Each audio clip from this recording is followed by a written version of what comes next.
Assalamualaikum warahmatullahi wabarakatuh. Selamat datang kembali di channel YouTube Dunia Beda, tempat di mana takdir bisa berbalik dalam sekejap mata. Namaku Alina. Seharusnya, hari ini adalah hari paling bahagia untuk kakakku. Tapi, ia kabur meninggalkan gaun pengantin putih yang kini terasa seperti kain kafan di tubuhku. Aku dipaksa menggantikannya, menutupi wajahku di balik cadar tipis untuk menyembunyikan sebuah kebohongan besar. Aku dipaksa berjalan menuju pria asing yang seharusnya menjadi suaminya. Seorang pria yang identitasnya begitu misterius. Aku pikir, inilah akhir dari segalanya, awal dari penderitaanku. Tapi aku tidak pernah tahu bahwa pernikahan paksa ini hanyalah gerbang menuju rahasia yang jauh lebih kelam dan tak terduga. Namun sebelumnya bagi yang beragama Islam saya sarankan untuk menuliskan sholawat Nabi Muhammad agar kelak sholawat ini menjadi saksi untuk mendapat syafaat di akhirat. Like dan subscribe ke channel ini sangat membantu menambah wawasan dan membantu kami membuat cerita baru yang menghibur. Namaku Alina. Dan duniaku adalah sepetak taman kecil di halaman belakang rumah kami di Cianjur. Disinilah aku menemukan kedamaian. Di antara aroma melati yang basah oleh embun pagi dan warna-warni mawar yang seolah mengerti setiap isi hatiku. Tanganku mungkin kotor oleh tanah, tapi jiwaku terasa bersih setiap kali aku menyentuh kelopaknya. Di sini, aku bisa menjadi diriku sendiri.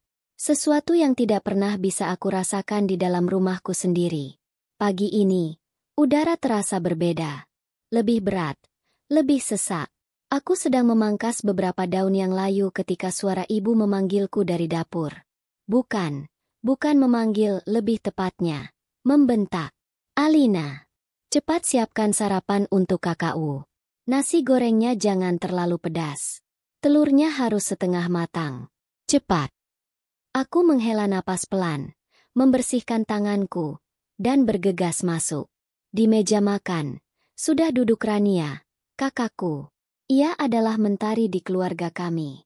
Cantik, berkilau, dan semua orang seolah berputar mengelilinginya. Ia sedang memainkan ponselnya, bahkan tanpa menoleh sedikit pun saat aku meletakkan segelas teh hangat di hadapannya. Ini tehnya, Kak. Sapaku lirih. Ia hanya bergumam. Aku pun kembali ke dapur untuk menyelesaikan nasi goreng pesanannya. Setiap gerakan tanganku terasa seperti rutinitas yang membosankan. Memasak untuk Rania, membersihkan kamar Rania, memastikan semua kebutuhannya terpenuhi. Sementara aku hanyalah bayangannya. Alina, kenapa lama sekali? Suara ibu kembali terdengar. Kali ini nadanya lebih tajam. Nanti kakakku terlambat ke salon. Acaranya dengan teman-temannya penting. Iya, Bu. Sebentar lagi matang. Jawabku. Saat aku membawa piring nasi goreng ke meja makan, sebuah kesalahan kecil terjadi. Tanganku sedikit tersenggol ujung meja, membuat beberapa butir nasi jatuh ke lantai. Hanya beberapa butir. Tapi reaksi ibuku, seolah aku baru saja meruntuhkan seisi rumah. Ceroboh sekali kamu ini. Apa tidak bisa kerja dengan benar? Lihat itu. Jadi kotor, kan? Cepat bersihkan. Buatkan lagi yang baru untuk Rania. Bentak ibu sambil mengambil piring itu dari tanganku. Rania mendecakkan lidahnya. Hah, makanya, Bu. Alina itu memang tidak bisa diandalkan. Aku bisa terlambat gara-gara ini. Hatiku terasa seperti diremas. Selalu seperti ini. Kesalahan kecilku adalah bencana besar, sementara kesalahan besar Rania adalah hal yang harus dimaklumi. Aku menunduk, menahan air mata yang mendesak keluar. Maaf, Bu. Maaf, Kak.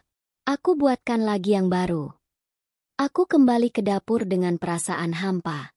Dari ruang makan, aku masih bisa mendengar ibu membujuk Rania dengan lembut, memintanya bersabar, dan berjanji akan membelikannya tas baru sepulang dari salon nanti.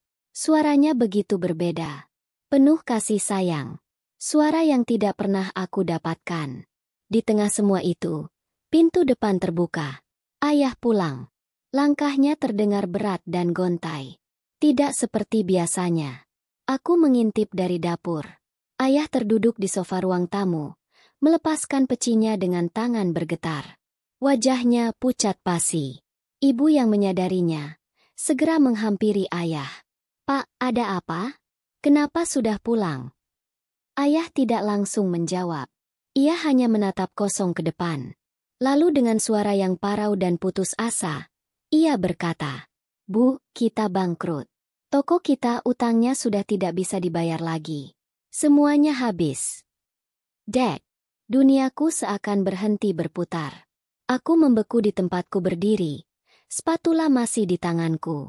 Aku melihat bahu ibu yang langsung terkulai lemas. Rania bahkan keluar dari ruang makan. Wajahnya yang cantik kini dipenuhi kepanikan. "Bangkrut? Maksud ayah apa? Terus uang jajan Rania bagaimana? Mobil? Rumah ini?" Cecar Rania dengan suara tinggi. Ayah hanya menggeleng lemah. "Kita harus menjual rumah ini, Nak, untuk menutupi sebagian utang." "Tidak mau." Rania berteriak histeris. Rania tidak mau hidup miskin. Rania malu sama teman-teman Rania. Di saat itulah, ibu seolah teringat sesuatu. Sebuah harapan terakhir. Ia menatap ayah dengan mata yang menyala aneh. "Pak, bagaimana dengan tawaran dari keluarga Hartono? Kolega bisnis Bapak yang dari Jakarta itu?" Ayah terdiam sejenak. "Maksudmu perjodohan itu?" "Iya, Pak. Mereka kan pernah menawarkan untuk menjodohkan putra tunggal mereka dengan Rania. Mereka keluarga terpandang, pemilik perkebunan teh terluas di puncak. Ini satu-satunya jalan keluar kita, Pak. Menyelamatkan keluarga kita dari kehinaan," desak ibu. Hatiku mencelos mendengarnya.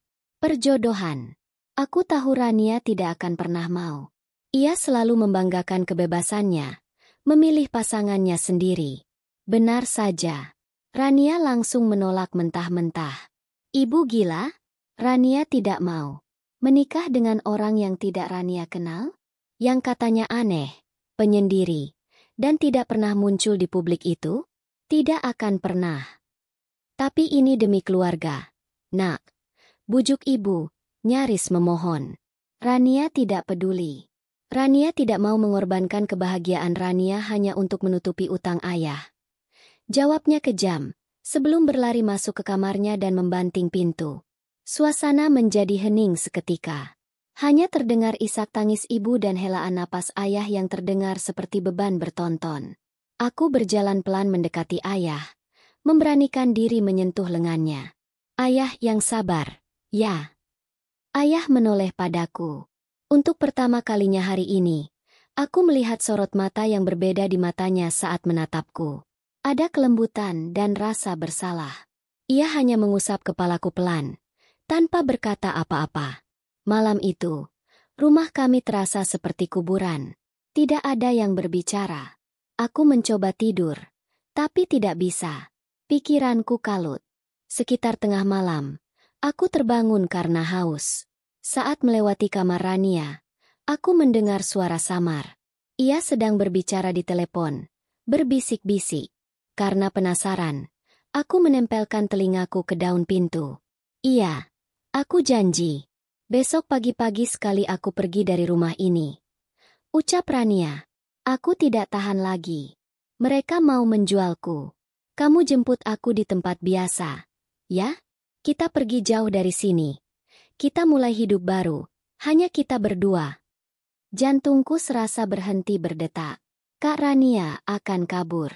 Ia akan meninggalkan kami semua.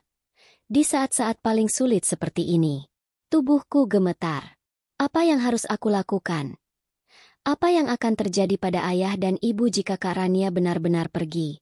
Malam itu, aku tidak tidur sama sekali. Kata-kata Kak Rania yang kudengar di balik pintu terus terngiang-ngiang di telingaku, berputar seperti kaset rusak. Ia akan pergi. Ia akan meninggalkan kami. Aku ingin berteriak, ingin memberitahu ayah dan ibu, tapi lidahku keluh. Aku takut. Aku takut pada kemarahan ibu. Dan aku lebih takut lagi melihat ayah semakin hancur. Jadi, aku hanya diam, memeluk lututku di kegelapan kamar, membiarkan ketakutan menggerogoti jiwaku hingga fajar tiba. Pagi harinya adalah sebuah neraka yang hening. Para perias dan penata dekorasi sudah datang sejak subuh, mengubah rumah kami yang kecil menjadi panggung sandiwara. Bunga-bunga indah terpasang di setiap sudut. Kontras dengan wajah ayah yang semurah mendung dan ibu yang mondar-mandir dengan senyum yang dipaksakan. Jantungku berdebar begitu kencang. Setiap detik terasa seperti jarum yang menusuk kulit. Aku menunggu. Menunggu ledakan yang aku tahu pasti akan datang. Waktu menunjukkan pukul 7 pagi. Para pria sudah siap di depan kamar Kak Rania. Ayo, Rania. Nak, sudah waktunya dandan. Nanti keburu siang. Panggil ibu sambil mengetuk pintu kamar Rania dengan lembut. Tidak ada jawaban. Rania, jangan bercanda. Sayang. Buka pintunya. Suara ibu mulai terdengar cemas. Ia mengetuk lebih keras. Tetap hening. Kepanikan mulai menjalari wajahnya. Pak, Bapak. Rania tidak mau membuka pintunya. Ayah yang sejak tadi hanya duduk termenung, segera bangkit. Bersama-sama, mereka menggedor pintu kamar Rania. Rania, buka. Nak, jangan buat ayah dan ibu khawatir. Aku hanya bisa berdiri mematung di kejauhan. Tubuhku dingin seperti es. Aku tahu apa yang akan mereka temukan.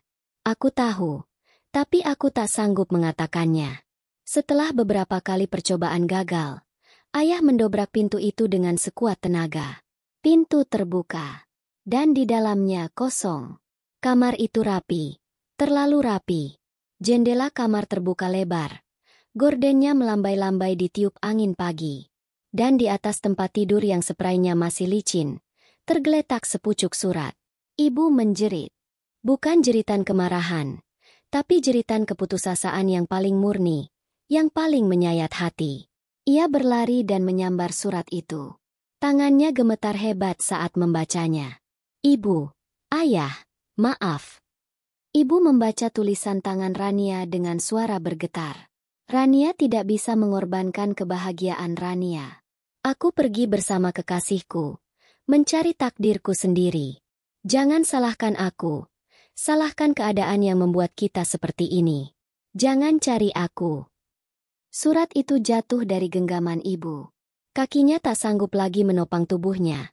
Ia luruh ke lantai sambil meraung-raung. Anak durhaka. Tega kamu, Rania. Tega kamu sama ibu. Ayah tidak berkata apa-apa. Ia hanya berjalan gontai ke arah jendela, memegang dadanya yang tampak sesak. Wajahnya yang sudah pucat kini berubah menjadi kelabu. Bagaimana ini, Bu? Keluarga Hartono. Tamu undangan, nama baik keluarga kita habis sudah. Habis. Di tengah kekacauan itu, di tengah tangisan ibu dan kepasrahan ayah, tatapan ibu tiba-tiba berhenti. Matanya yang basah dan penuh amarah itu mendarat tepat padaku. Aku yang sejak tadi hanya berdiri ketakutan di ambang pintu. Ada kilat aneh di matanya. Sebuah ide gila yang terbentuk dari keputusasaan. Alina. Panggilnya dengan suara serak. Ia bangkit, berjalan sempoyongan ke arahku. Ia memegang kedua bahuku, cengkeramannya begitu kuat. Kukunya menancap di kulitku. Kamu yang akan menggantikan Rania. Bisiknya. Darahku seakan berhenti mengalir. Apa maksud ibu? Kamu akan menikah menggantikan kakakku. Suaranya kini meninggi, nyaris histeris. Hanya ini satu-satunya cara. Wajahmu sedikit mirip dengannya. Kita akan menutupi wajahmu dengan cadar. Tidak ada yang akan tahu. Aku menggeleng kuat. Air mataku langsung tumpah. Tidak, Bu. Tidak mau. Ini gila. Alina tidak mau, Bu. Kamu harus mau. Bentaknya. Tiba-tiba ia berlutut di kakiku. Memeluk kakiku erat-erat. Ibu mohon. Alina. Demi ibu, demi keluarga kita. Tolong kami. Nak. Hanya kamu harapan kami satu-satunya. Tapi, Bu. Lihat ayahmu. Teriaknya sambil menunjuk ayah yang kini terduduk lemas di tepi ranjang. Napasnya tersengal-sengal. Kamu mau melihat ayahmu mati menanggung malu? Kamu mau melihat keluarga kita jadi bahan tertawaan semua orang? Semua ini ada di tanganmu. Alina. Kebahagiaanmu atau nyawa ayahmu. Kata-kata terakhirnya menusukku tepat di jantung. Nyawa ayah. Aku menatap ayah yang terlihat begitu rapuh, begitu hancur. Pria yang selama ini bekerja keras untuk kami, kini harus menanggung beban seberat ini. Rasa cintaku pada ayah mengalahkan rasa takutku, mengalahkan semua mimpiku. Dengan tubuh gemetar dan air mata yang tak berhenti mengalir, aku akhirnya mengangguk. Pelan, sangat pelan. Sebuah anggukan yang menjadi akhir dari diriku, dan awal dari sebuah kebohongan besar. Aku tidak ingat banyak setelah itu. Semuanya terasa seperti mimpi buruk. Para prias yang kebingungan, kini menarikku ke dalam kamar. Mereka memakaikanku gaun pengantin milik Rania yang terasa longgar di tubuhku. Gaun indah itu terasa berat, seperti beban penderitaan yang harus kupikul. Setiap jahitannya seolah mengejekku. Saat cadar tipis itu dipasangkan menutupi wajahku, aku memejamkan mata. Selamat tinggal, Alina. Selamat tinggal pada semua harapanmu. Aku berjalan menuju pelaminan seperti robot, seperti mayat hidup. Aku tidak berani mengangkat kepalaku. Aku hanya bisa melihat ujung sepatuku sendiri yang melangkah di atas karpet merah. Aku bisa mendengar bisik-bisik para tamu, tapi aku tak bisa mencerna satu kata pun. Aku didudukan di samping seorang pria. Aku bisa merasakan kehadirannya, tapi aku tak bisa melihatnya. Aku hanya mencium aroma parfumnya yang maskulin dan menenangkan. Sebuah ironi di tengah badai yang melanda hatiku. Suara penghulu mulai terdengar, membacakan doa-doa dan petuah pernikahan. Suaranya berdengung di telingaku. Hingga akhirnya, tiba saatnya. Aku mendengar pria di sampingku itu menjabat tangan ayah. Lalu, dengan satu tarikan napas, ia mengucapkan kalimat sakral itu. Suaranya dalam, tenang, dan sangat tegas. Tanpa keraguan sedikit pun. Saat para saksi serempak berteriak, "Sah!" Duniaku benar-benar runtuh. Tubuhku terasa ringan, seolah melayang. Aku kini adalah istri dari seorang pria yang namanya saja aku tidak tahu pasti. Seorang pria asing yang wajahnya tersembunyi di balik takdir kelamku. Aku telah jatuh ke dalam jurang gelap yang aku bahkan tidak tahu di mana dasarnya. Perjalanan setelah akad nikah itu adalah sebuah perjalanan dalam kebisuan. Aku tidak diantar oleh ayah dan ibu. Aku juga tidak duduk di samping pria yang kini berstatus sebagai suamiku. Aku sendirian di dalam sebuah mobil mewah yang bahkan aku tidak tahu mereknya. Diantar oleh seorang supir pribadi yang tidak mengucapkan sepatah kata pun. Gaun pengantin yang kukenakan terasa gerah dan asing, menempel di kulitku yang basah oleh keringat dingin. Aku hanya menatap keluar jendela, melihat jalanan kota Cianjur yang perlahan berganti dengan pepohonan pinus yang menjulang tinggi saat mobil mulai menanjak ke arah puncak. Semakin tinggi mobil ini membawaku, semakin jauh aku merasa dari kehidupanku, dari diriku sendiri. Mobil akhirnya berhenti di depan sebuah gerbang hitam raksasa yang menjulang megah. Gerbang itu terbuka secara otomatis, tanpa suara, seolah mempersilakan kami masuk ke dunia yang berbeda. Di baliknya, terhampar sebuah halaman yang begitu luas, dengan jalanan pribadi yang berkelok-kelok di antara taman bunga yang ditata sempurna dan pohon-pohon rindang. Dan di ujung jalan itu, berdiri sebuah rumah. Bukan, ini bukan rumah. Ini adalah istana. Sebuah villa modern 2 lantai dengan pilar-pilar besar, dinding kaca yang lebar, dan lampu-lampu taman yang bersinar seperti bintang-bintang kecil. Aku melangkah keluar dari mobil dengan kaki gemetar. Udara di sini terasa dingin, menusuk hingga ke tulang. Beberapa pelayan berseragam sudah berbaris rapi di depan pintu utama, menyambutku dengan menundukkan kepala, tanpa senyum, tanpa ekspresi. Mereka memperlakukanku seperti seorang ratu, tapi aku merasa seperti seorang tawanan yang baru saja tiba di penjara mewahnya. Seorang wanita parubaya yang tampaknya adalah kepala pelayan, menghampiriku. "Selamat datang, Nyonya. Mari, saya antar ke kamar Anda." Aku hanya mengangguk pasrah, mengikutinya melintasi ruangan-ruangan yang begitu besar dan kosong. Lantai marmernya berkilauan, perabotannya terlihat sangat mahal, tapi semuanya terasa dingin dan tidak bernyawa. Kamar yang ditunjukkan padaku besarnya hampir setara dengan setengah rumah orang tuaku. Ada tempat tidur ukuran raksasa, sofa beludru, dan sebuah pintu kaca besar yang langsung menghadap ke balkon dengan pemandangan lembah dan kebun teh yang terhampar hijau. Indah sekali. Tapi hatiku sama sekali tidak tersentuh. Ini bukan rumahku. Ini adalah sangkar emasku. Aku duduk di tepi tempat tidur, masih dengan gaun pengantinku. Aku menunggu. Entah apa yang kutunggu. Mungkin penjelasan, mungkin amarah, mungkin apa saja. Berjam-jam aku menunggu dalam kesunyian, hingga akhirnya pintu kamar terbuka. Pria yang menikahiku tadi pagi, kini berdiri di sana. Tapi penampilannya membuatku terperangah. Ia tidak mengenakan jas pengantin. Ia hanya memakai kemeja flanel lusuh yang lengannya digulung hingga ke siku, dan celana panjang kargo biasa yang warnanya sudah sedikit pudar. Ada bekas tanah di sepatunya. Wajahnya tampan, dengan rahang yang tegas dan mata yang tajam, tapi sorot matanya begitu datar dan dingin saat menatapku. "Aku Bima," katanya singkat. Suaranya dalam dan berat, sama seperti yang kudengar saat ijab kabul. "Mulai sekarang, ini rumahmu. Kamarmu di sini, kamarku di seberang." Ia menunjuk ke pintu di seberang lorong. "Jangan masuk ke kamarku tanpa izin. Dan jangan mengganggu pekerjaanku." Hanya itu. Tidak ada pertanyaan tentang namaku, tentang keadaanku, tentang apa yang terjadi. Ia menatapku seolah aku adalah perabotan baru di rumah ini, bukan seorang istri. "Pekerjaan?" Hanya itu kata yang berhasil keluar dari mulutku. Ia melirik ke tangannya yang terlihat kasar dan kapalan, lalu kembali menatapku. "Iya, pekerjaan. Aku harus bangun pagi besok." Setelah mengatakan itu, ia berbalik dan menutup pintu, meninggalkanku sendirian dalam kebingungan dan kehampaan yang luar biasa. Keesokan harinya, aku terbangun dengan perasaan hancur. Aku mengganti gaun pengantin dengan satu-satunya baju ganti yang kubawa.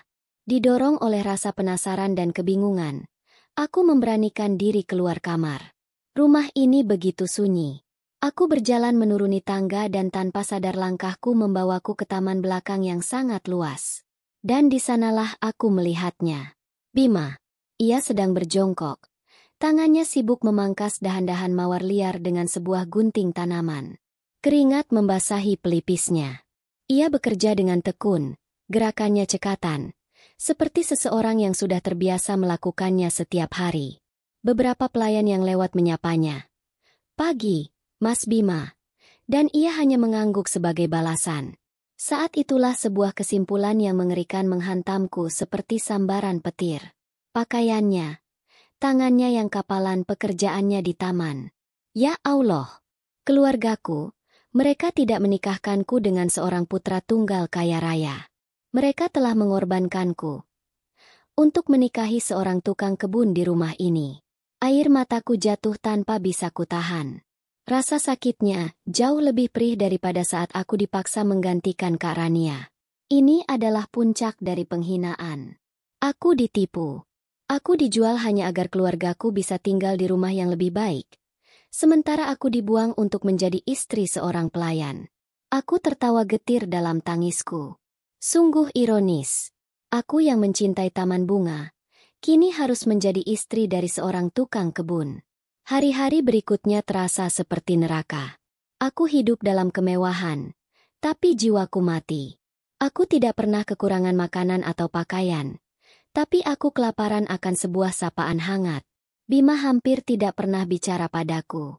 Pagi hari ia akan bekerja di taman, siang dan sore entah kemana, dan malam hari ia akan mengurung diri di ruang kerjanya yang terlarang bagiku. Kami makan di meja yang sama, tapi dalam kebisuan yang memekakan telinga. Namun, di tengah penderitaanku, aku mulai menyadari beberapa keanehan.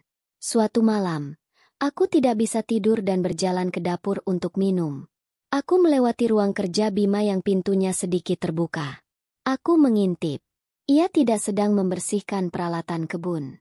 Ia duduk di depan laptop, dikelilingi tumpukan dokumen tebal. Wajahnya serius, dan di layar laptopnya terpampang grafik-grafik rumit dan angka-angka yang tidak kumengerti. Penampilannya begitu berbeda. Seperti seorang direktur perusahaan, bukan tukang kebun. Di hari lain, saat aku sedang berada di dekat ruang tamu, aku mendengarnya berbicara di telepon. Suaranya terdengar begitu berwibawa dan penuh tekanan. Aksennya sempurna. Ia tidak lagi menggunakan bahasa Indonesia. No, the deal is final. Tell them if they can't meet our price by Friday, we pull the multi-billion-dollar investment. I don't care about her excuses. This is business. Miliaran dolar? Investasi? Aku membeku di tempat. Kata-kata itu terdengar begitu asing. Begitu tidak cocok dengan sosoknya yang ku kenal. Sadar aku mungkin telah mendengarnya. Ia tiba-tiba menutup teleponnya. Aku bergegas pergi sebelum ia melihatku. Puncak kebingunganku terjadi sore ini. Aku sedang duduk di teras belakang, saat sebuah mobil sedan hitam yang sangat mewah berhenti tak jauh dari taman. Seorang pria parubaya berjas rapi keluar dari mobil dan menghampiri Bima yang sedang memeriksa sistem irigasi. Pria berjas itu menundukkan badannya begitu dalam, dengan hormat yang luar biasa. Maaf mengganggu waktu Anda, Tuan Muda Raden. Ucapnya dengan suara gemetar. Ada dokumen penting dari Dewan Direksi yang memerlukan tanda tangan Anda segera. Tuan Muda. Raden? Bima menoleh, dan matanya yang dingin itu tanpa sengaja bertemu dengan mataku yang sedang menatapnya dari kejauhan. Untuk pertama kalinya, aku melihat ekspresi yang berbeda di wajahnya.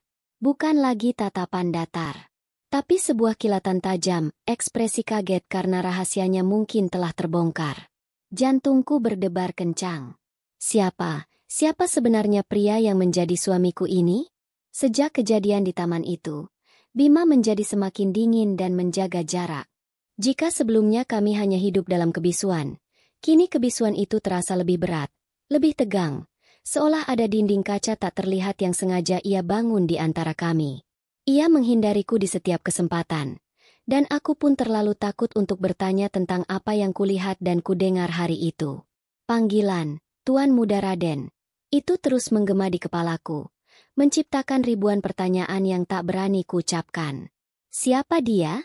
Dan jika dia bukan sekadar tukang kebun, lalu mengapa dia memperlakukanku seperti ini? Beberapa hari kemudian, suasana di rumah besar ini berubah sibuk. Para pelayan hilir mudik dengan sigap, membersihkan setiap sudut rumah hingga berkilau. Bunga-bunga segar yang indah dirangkai di dalam vas-vas kristal, dan dapur pun tak henti-hentinya beraroma masakan lezat. Bei Asih, kepala pelayan yang selama ini hanya memberiku instruksi singkat, menghampiriku dengan wajah sedikit gugup. Nyonya, malam ini akan ada acara makan malam penting. Beberapa kolega bisnis Tuan akan datang. Tuan? Tanyaku bingung. Maksud Bibi? Bima? Bei Asih tampak salah tingkah. Iya, Nyonya. Hatiku sedikit berdebar. Apakah ini kesempatanku untuk mengetahui kebenaran? Apakah aku akan diperkenalkan sebagai istrinya? Sedikit harapan mulai tumbuh di hatiku yang layu. Namun, harapan itu langsung dipadamkan tanpa sisa saat Bima menemuiku sore harinya. Ia berdiri di ambang pintu kamarku, penampilannya masih sama seperti biasanya, mengenakan kaos polo sederhana. Wajahnya tetap datar, tanpa emosi. Malam ini, akan ada tamu penting di rumah. Ucapnya langsung ke inti permasalahan. Aku mau, kamu tetap berada di dalam kamarmu. Jangan keluar untuk alasan apapun sampai semua tamu pulang. Perkataannya menusukku lebih tajam dari belati. Jadi, beginilah akhirnya. Aku adalah aib yang harus disembunyikan. Aku adalah rahasia memalukan yang tidak boleh dilihat oleh dunia luar. Aku begitu hina di matanya, bahkan untuk sekadar ditampakkan di hadapan teman-temannya. Napas aku terasa sesak. Kenapa? Aku memberanikan diri bertanya. Suaraku bergetar. Ia menatapku lama. Sorot matanya sulit diartikan. Ini demi kebaikanmu sendiri. Lakukan saja apa yang kukatakan. Setelah itu, ia pergi, meninggalkanku dengan hati yang hancur berkeping-keping. Malam itu, aku duduk di kamarku yang mewah, mendengarkan alunan musik jazz lembut dan gelak tawa yang berasal dari lantai bawah. Rasanya seperti penyiksaan. Aku bisa membayangkan mereka semua duduk di meja makan yang panjang, menikmati hidangan lezat, membicarakan bisnis dan hal-hal penting. Sementara aku, sang istri, terkurung di sini seperti seorang pesakitan. Air mataku kembali menetes. Aku merasa begitu bodoh, begitu kecil, dan begitu sendirian. Tiba-tiba, kepalaku terasa pusing dan perutku mual. Mungkin karena stres dan belum makan dengan benar. Aku butuh air hangat dan mungkin sedikit minyak angin. Aku tahu letak kotak obat ada di dapur. Aku ragu sejenak, teringat perintah Bima. Tapi rasa pusing ini semakin menjadi. Hanya sebentar, bisikku pada diri sendiri. Semua orang pasti ada di ruang makan. Aku bisa menyelinap ke dapur tanpa ada yang melihat. Dengan langkah mengendap-endap, aku membuka pintu dan berjalan menyusuri lorong yang sepi. Aku menuruni tangga belakang yang biasa digunakan para pelayan. Benar saja, suasana di area utama terdengar ramai. Aku berhasil sampai di dapur tanpa masalah. Setelah meminum segelas air hangat, aku baru saja akan kembali ke atas, ketika sebuah suara bariton mengagetkanku dari belakang. Maaf, Nona siapa, ya? Sepertinya saya belum pernah lihat. Pembantu baru di sini. Aku berbalik dan jantungku serasa berhenti berdetak. Di hadapanku berdiri seorang pria tua yang sangat gagah dengan setelan jas mahal. Wajahnya berwibawa, dan ia menatapku dengan tatapan bertanya, sedikit merendahkan. Lidahku keluh. Pembantu baru. Kata-kata itu menghantam egoku yang sudah rapuh. Aku hanya bisa menunduk. Tidak tahu harus menjawab apa. Loh, Pak Suryo, kenapa ada di sini? Tiba-tiba seorang tamu lain muncul, diikuti oleh beberapa orang lagi yang sepertinya ingin ke toilet atau sekadar mengambil minum. Kehadiranku yang canggung di dekat dapur langsung menjadi pusat perhatian. Pria bernama Suryo itu masih menatapku. Ini, saya lihat ada nona ini. Saya tanya siapa, tapi dia hanya diam saja. Semua mata kini tertuju padaku. Aku merasa telanjang. Dihakimi. Aku ingin lari. Ingin menghilang di telan bumi. Bei Asih yang melihat kejadian itu dari kejauhan, segera berlari menghampiri dengan wajah pucat pasi. Maaf, tuan-tuan. Ini. Bei Asih tampak kebingungan harus berkata apa. Dia bukan pembantu. Sebuah suara yang dalam dan berwibawa memecah ketegangan. Suara yang kukenal, tapi dengan nada yang sama sekali berbeda. Semua orang menoleh ke sumber suara. Di puncak tangga utama, berdiri Bima. Tapi, itu bukan Bima yang kukenal. Ia tidak lagi mengenakan kemeja lusuh. Ia mengenakan setelan jas hitam dari bahan terbaik yang membungkus tubuhnya dengan sempurna.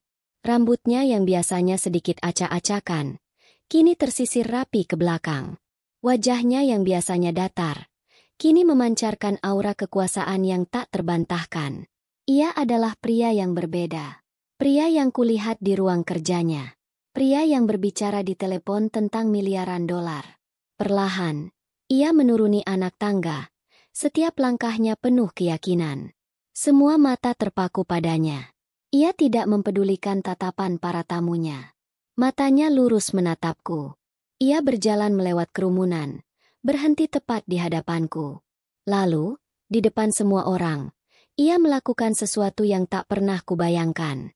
Ia mengulurkan tangannya dan menggenggam tanganku dengan lembut. Ia kemudian berbalik menghadap para tamunya yang masih terdiam kaget. Perkenalkan, ucapnya dengan suara yang tenang namun tegas, menggema ke seluruh ruangan. Ini Alina, istri saya. Dan bagi Anda, Pak Suryo, dan semua yang mungkin belum tahu, nama lengkap saya adalah Raden Bima Hartono. Ruangan itu hening seketika. Aku bisa mendengar napas tertahan dari beberapa orang. Pak Suryo tampak sangat terkejut. Wajahnya memucat.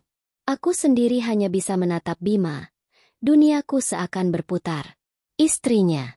Ia mengakuiku sebagai istrinya. Bima melanjutkan, kali ini tatapannya beralih padaku. Seolah penjelasan ini hanya ditujukan untukku. Saya sengaja merahasiakan identitas dan pernikahan ini. Saya muak dengan kepalsuan. Saya sengaja menyamar. Untuk menguji ketulusan wanita yang dijodohkan dengan saya. Saya pikir saya akan menemukan seorang gadis manja yang hanya peduli pada harta. Ia berhenti sejenak. Tangannya sedikit meremas tanganku, memberiku kekuatan. Tapi takdir berkata lain. Saya justru menemukan wanita yang berbeda. Seorang wanita yang tulus, sabar, dan tegar, yang tetap bertahan meski diperlakukan dengan dingin dan hidup dalam ketidakpastian. Seorang wanita yang tanpa sadar telah membuat saya mengaguminya. Air mataku akhirnya jatuh. Bukan air mata kesedihan, tapi air mata kelegaan yang meluap-luap. Seluruh penderitaan, seluruh penghinaan yang kurasakan selama ini, seolah terbayar lunas oleh pengakuannya. Ia menatapku lekat. Di depan semua orang, ia mengangkat tangannya yang bebas dan dengan lembut menyeka air mata di pipiku. "Maafkan aku," bisiknya. Begitu pelan hingga hanya aku yang bisa mendengarnya. "Maafkan aku sudah membuatmu melewati semua ini." Aku menatap wajahnya. Wajah yang sama, tapi kini terlihat sangat berbeda. Untuk pertama kalinya, aku tidak melihat seorang tukang kebun yang dingin, atau seorang tuan muda yang misterius. Aku melihat seorang pria suamiku yang menatapku dengan sorot mata yang penuh penyesalan dan mungkin secercah kehangatan. Setelah tamu terakhir meninggalkan rumah, keheningan yang tersisa terasa sangat berbeda. Bukan lagi keheningan yang dingin dan canggung, melainkan keheningan yang pekat oleh perasaan yang tak terucapkan. Aku dan Bima berdiri di tengah ruang tamu yang megah, untuk pertama kalinya tanpa ada kepalsuan di antara kami. Aku masih belum bisa sepenuhnya memproses apa yang baru saja terjadi. Pengakuannya, pembelaannya, semua terasa seperti mimpi. Ia menatapku. Sorot matanya yang biasanya setajam elang, kini melembut. "Kamu baik-baik saja?" tanyanya pelan. Aku hanya bisa mengangguk. Lidahku masih keluh. "Alina." Panggilnya lagi. Kali ini ia melangkah lebih dekat. Aku tahu kata maaf saja tidak akan cukup untuk menebus semua yang sudah kulakukan. Aku salah. Seharusnya sejak awal aku jujur padamu. Aku hanya tidak menyangka akan menemukanmu. Aku tidak menyangka bahwa di balik pengorbanan yang dipaksakan itu, aku justru menemukan ketulusan yang selama ini aku cari. Ia bercerita tentang bagaimana ia merasa muak dengan dunianya yang penuh kepalsuan, di mana semua orang mendekat hanya karena nama Hartono di belakang namanya. Ia bercerita tentang rumor yang ia dengar mengenai Kak Rania, tentang gaya hidupnya yang glamor dan sifatnya yang manja. Penyamaran itu, katanya, adalah cara putus asanya untuk melindungi hatinya. Aku pikir, dengan menjadi tukang kebun, dia akan jijik dan menolakku. Lalu aku bisa membatalkan perjodohan ini tanpa melawan kehendak kakekku. Ia menghela napas. Tapi aku tidak pernah menduga, mereka akan memaksamu untuk menggantikannya. Setiap hari aku mengamatimu, Alina. Aku melihatmu menangis sendirian di taman. Aku melihatmu tetap bersikap baik pada para pelayan meski hatimu sendiri sedang hancur.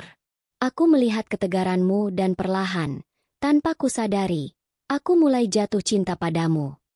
Pengakuan itu adalah alunan musik terindah yang pernah kudengar. Air mataku kembali menetes, tapi kali ini, rasanya begitu hangat dan melegakan. Hari-hari setelah malam itu adalah fajar yang baru bagiku. Bima yang kukenal telah lenyap, digantikan oleh sosok pria yang hangat, perhatian, dan sangat lembut. Ia tidak lagi tidur di kamar seberang. Ia menemaniku, menjagaku. Ia akan membuatkanku teh hangat di pagi hari. Ia akan mengajakku berjalan-jalan menyusuri hamparan perkebunan teh miliknya yang hijau dan menenangkan.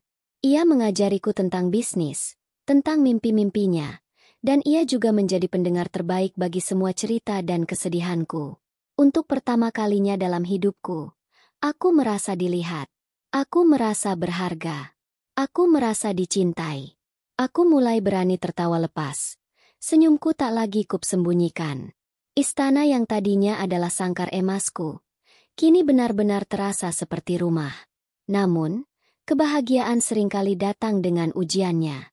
Di saat aku merasa duniaku akhirnya sempurna, badai itu datang kembali. Telepon berdering di suatu sore. Dari ibu.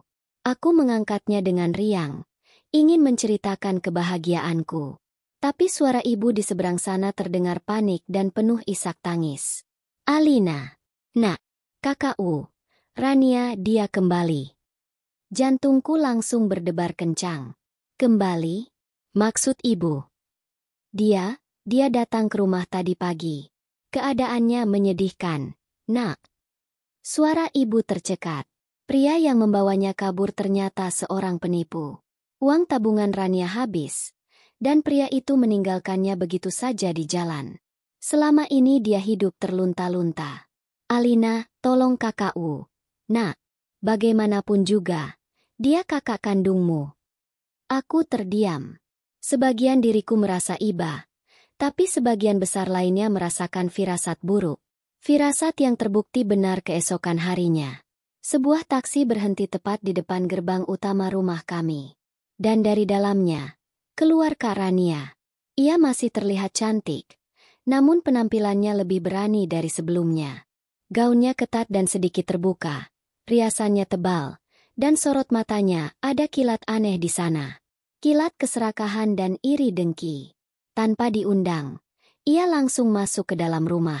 Aku dan Bima sedang duduk di ruang keluarga saat ia muncul di ambang pintu. Ia sama sekali tidak melihatku. Matanya lurus tertuju pada Bima. Detik berikutnya, ia langsung berlari dan mencoba memeluk Bima sambil menangis histeris. Bima, akhirnya aku bisa bertemu denganmu. Aku kembali untukmu. Bima dengan sigap tapi tegas, menahan bahu Rania agar tidak menyentuhnya. Wajah Bima yang tadinya hangat saat bersamaku, kini kembali dingin seperti es. Apa maksudmu, Rania? Aku dijebak. Bima, aku dipaksa pergi. Ucapnya di sela-sela tangisan palsunya. Matanya melirik sinis ke arahku. Adikku sendiri. Alina, dia yang merencanakan semua ini. Dia selalu iri padaku. Dia pasti sudah mengatakan hal-hal buruk tentangku padamu agar dia bisa merebut posisimu, merebut semua kemewahan ini. Tapi sekarang aku sudah kembali. Aku, calon istri yang seharusnya menjadi milikmu. Darahku mendidih mendengar fitnah kejam itu. Dulu, aku mungkin akan diam dan menangis. Tapi sekarang tidak lagi. Cinta Bima telah memberiku kekuatan. Aku berdiri, melangkah ke samping Bima, dan menatap lurus ke mata kakakku. Cukup, Kak. Hentikan sandiwaramu. Rania menatapku kaget, seolah tak percaya aku berani melawannya. Oh, lihat. Si anak bawang sudah berani bicara sekarang setelah menjadi nyonya besar. Berhenti merendahkan istriku. Suara Bima terdengar rendah, namun penuh penekanan yang mengancam. Dan hentikan drama murahanmu, Rania. Apa kamu pikir aku sebodoh itu? Bima menatap Rania dengan tatapan menusuk. Kamu bilang kamu dijebak? Kalau begitu, jelaskan ini. Bima mengeluarkan ponselnya, membuka sebuah galeri foto, dan menunjukkannya pada Rania. Foto-foto Rania bersama kekasihnya, sedang berlibur mewah, beberapa minggu sebelum hari pernikahan. Wajah Rania langsung pucat pasi.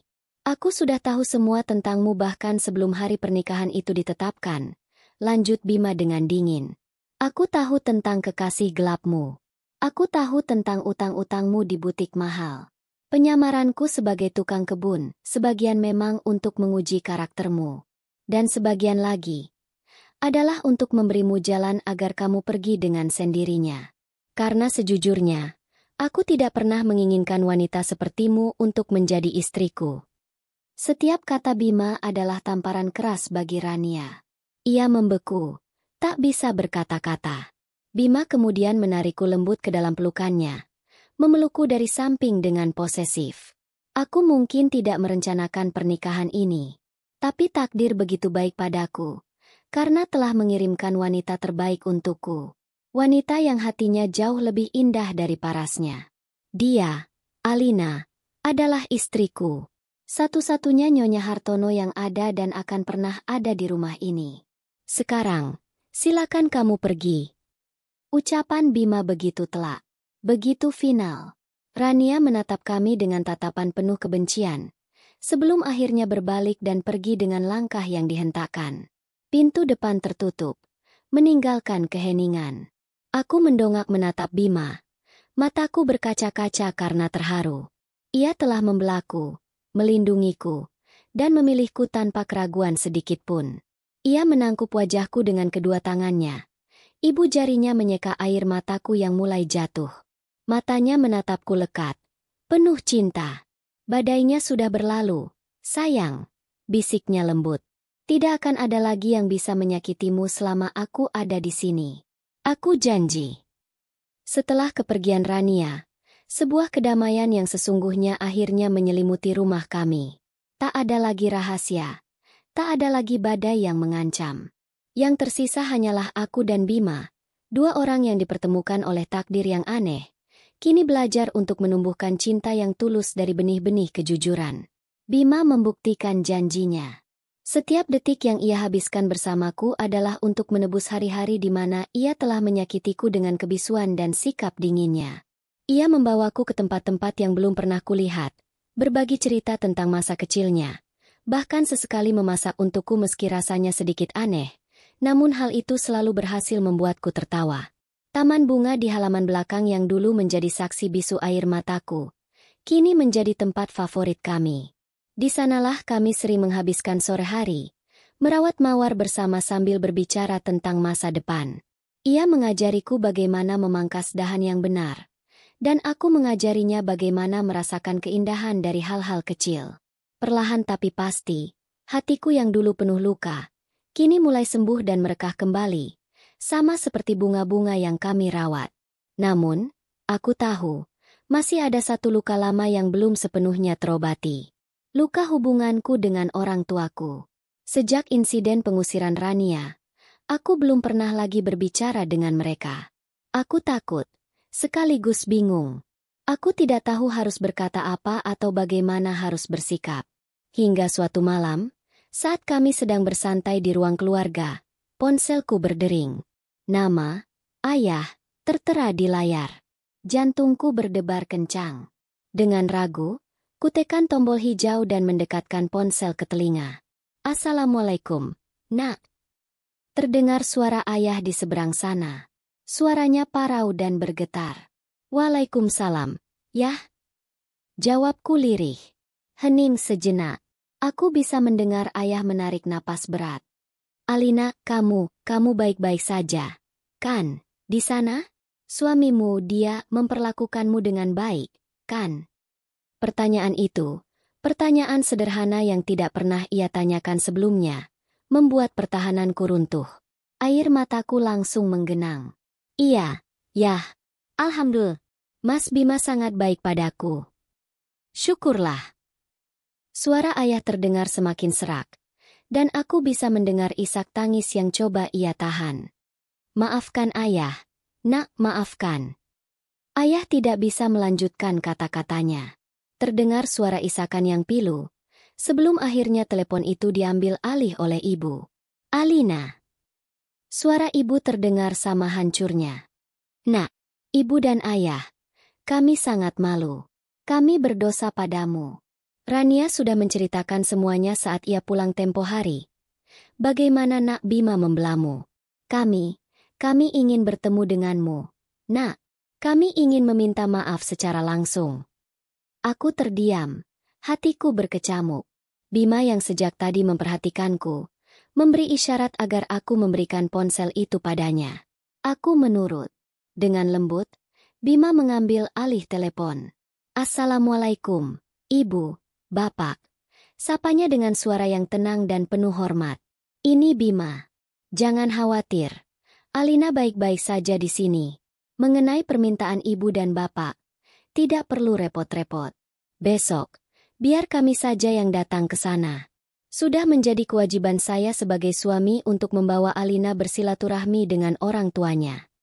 Aku menatap Bima dengan kaget dan haru. Ia mengerti. Tanpa perlu aku jelaskan, ia tahu apa yang harus dilakukan untuk menyembuhkan bagian terakhir dari hatiku yang masih terluka. Keesokan harinya, kami melakukan perjalanan kembali ke Cianjur. Perjalanan ini terasa sangat berbeda. Aku tidak lagi duduk sendirian di kursi belakang dengan perasaan takut. Kini aku duduk di samping Bima, Tangannya terus menggenggam tanganku erat, memberiku kekuatan.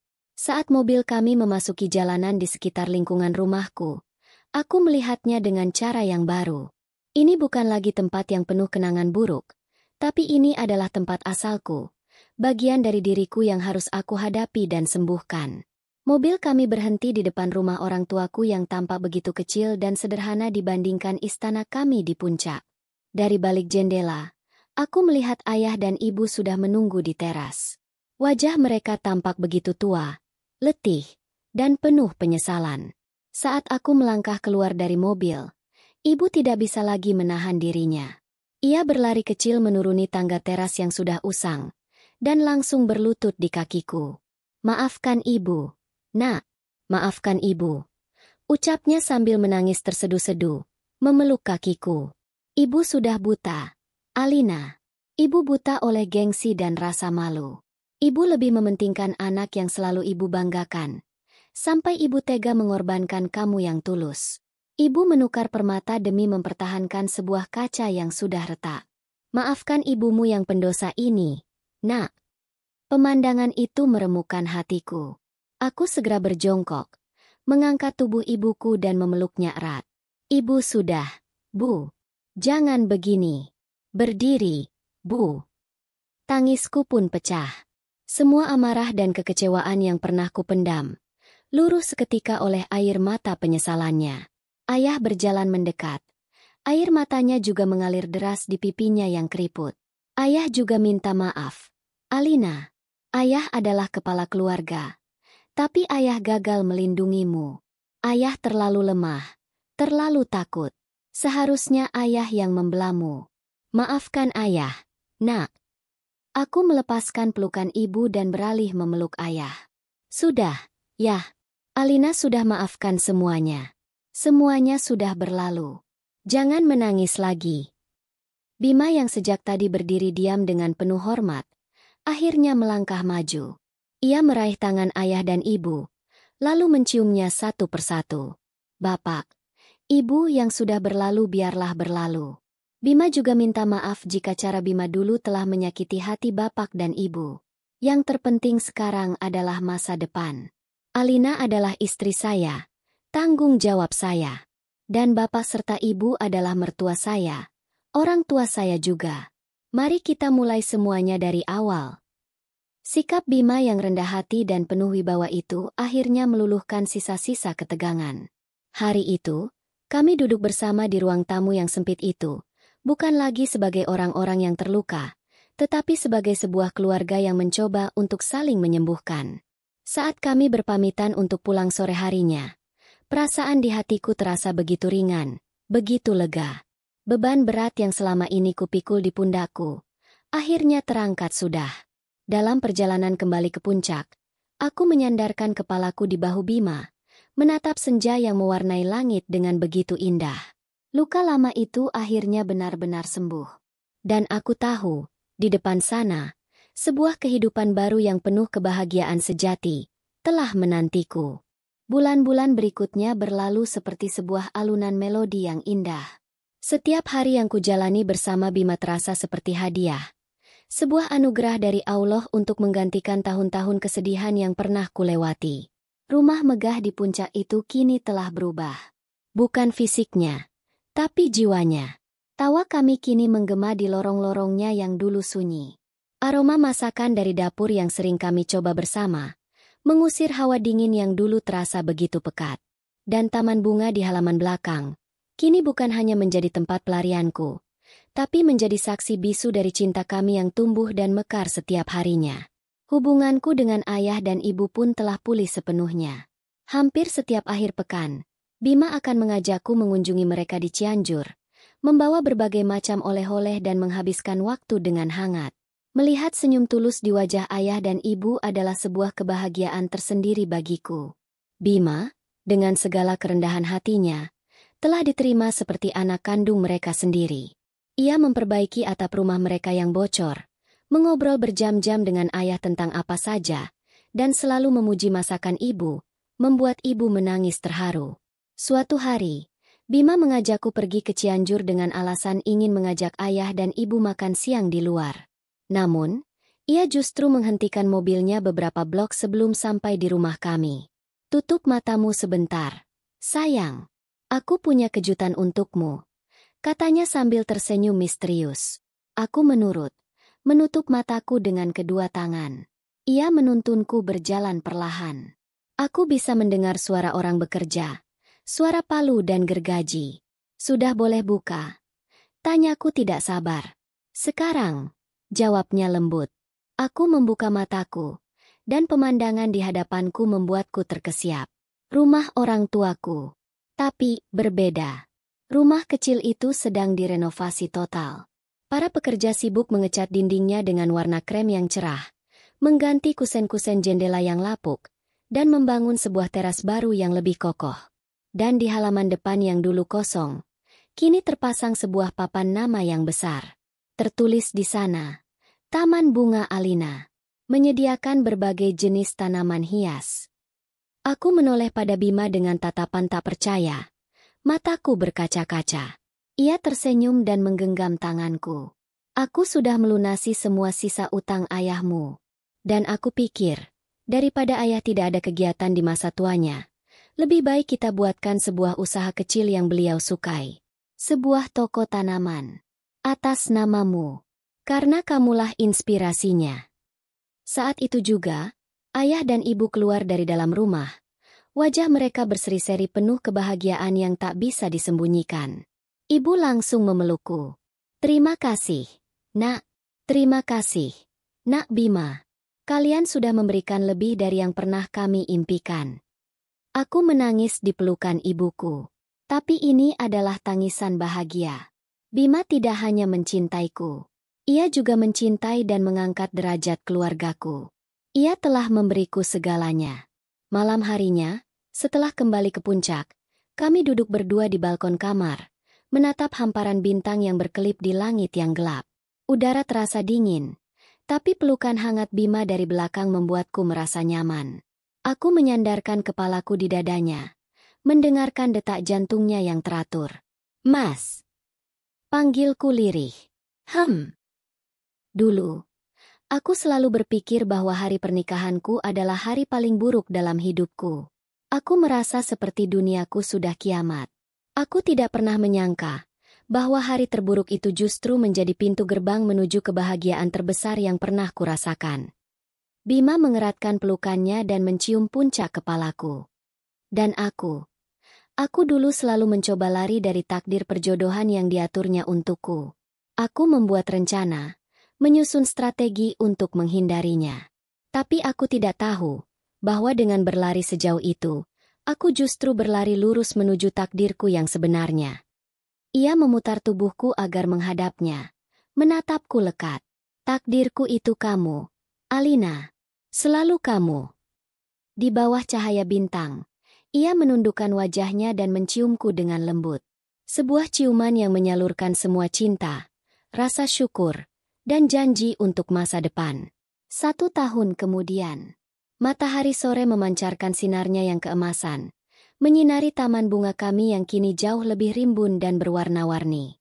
Aku duduk di sebuah bangku kayu, menikmati semilir angin sejuk sambil mengelus perutku yang kini membuncit besar.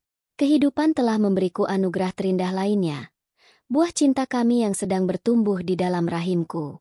Tak lama, Bima datang menghampiriku, membawa secangkir teh hangat di tangannya. Ia duduk di sampingku. Senyumnya tak pernah lepas dari wajahnya. Bagaimana perasaan jagoan ayah hari ini? Tanyanya sambil ikut mengelus perutku dengan lembut. Aku merasakan tendangan kecil dari dalam, seolah bayi kami ikut menyambut sapaan ayahnya. Dia baik-baik saja. Sama seperti ibunya, dia selalu merasa damai setiap kali ayahnya ada di dekatnya. Jawabku sambil tersenyum. Kami duduk di sana dalam keheningan yang nyaman, menikmati momen itu. Aku menatap wajah Bima, pria yang datang ke dalam hidupku sebagai seorang tukang kebun misterius, dan kini menjadi duniaku, menjadi mentari di hidupku. Kisahku tidak dimulai dengan indah. Kisahku dimulai dengan air mata, pengorbanan, dan sebuah kebohongan. Aku pernah menjadi seorang pengantin pengganti, hidup dalam bayang-bayang orang lain. Tapi kini, Aku telah menemukan cahayaku sendiri. Aku bukan lagi bayangan. Aku adalah Alina. Seorang istri yang dicintai, seorang calon ibu yang bahagia, dan seorang wanita yang akhirnya menemukan takdirnya yang sesungguhnya. Dan di sampingku, adalah pria yang membuktikan bahwa terkadang sebuah awal yang salah, justru bisa menuntun kita pada akhir yang paling sempurna. Selesai.